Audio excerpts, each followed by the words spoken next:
She stole my credit. That's how this story begins. Not with a betrayal, not with a scandal, just a single moment, a simple report.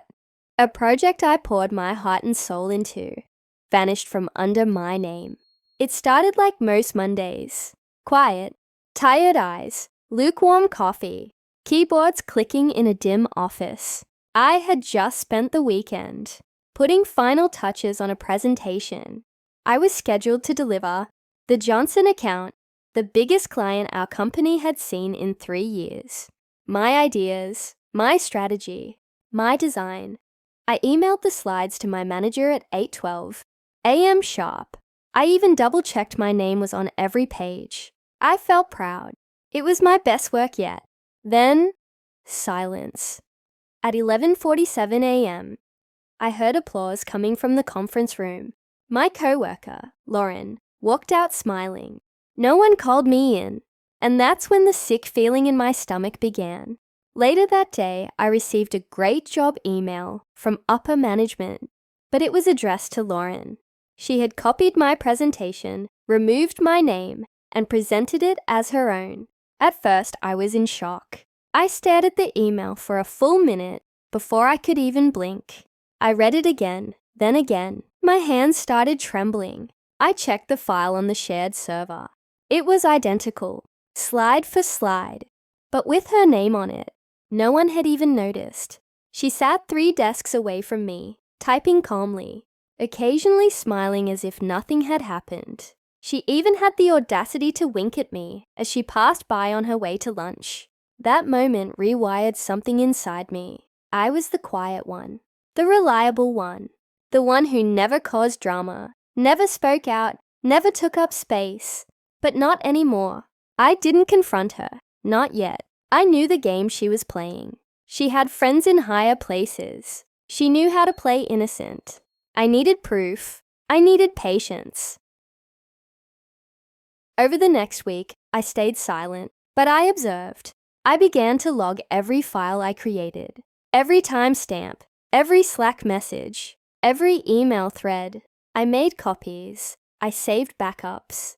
Every conversation I had with her, I documented. Every suggestion I made in meetings that she later borrowed, I saved a recording of. And all the while, she basked in her stolen success. She got invited to lunch meetings I wasn't even aware of. She was suddenly mentoring other coworkers. One afternoon, I heard my manager call her the rising star of the quarter.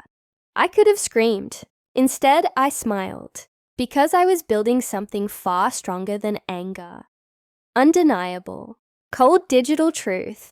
2 weeks later, she was nominated for a promotion, Vice Director of Strategy, a position I had been silently preparing for over a year, and she took it in a matter of days. My heart cracked quietly. No one saw it, but inside I was drowning. The nights got longer. The days felt like ash. I questioned everything. My talent, my worth, my voice. But pain has a way of becoming fuel. I finished what I had to do. And then I drafted the email. Not to her, not even to HR, but to the entire leadership team. It was elegant, precise. Just one link to a cloud folder titled Attribution Records. Inside, every file I created, every timestamp document, every message showing my original authorship, every presentation edit history, every email thread where Lauren volunteered to help me polish up ideas right before she sent them off under her name. I didn't write with anger. I wrote with clarity. The subject line. For the record, the work behind the promotion. I didn't ask for credit. I didn't demand consequences. I simply showed the truth and hit send. Then I packed my things. I wasn't fired. No one yelled. In fact, no one even responded that day. The office just felt quiet, like something had cracked beneath the surface. The next morning, Lauren's desk was empty. By noon, I received a short email from my manager. We'd like to discuss your future with the company. Please join us at 2 p.m. When I walked in, they were waiting. Not angry, not embarrassed, just stunned. They apologized.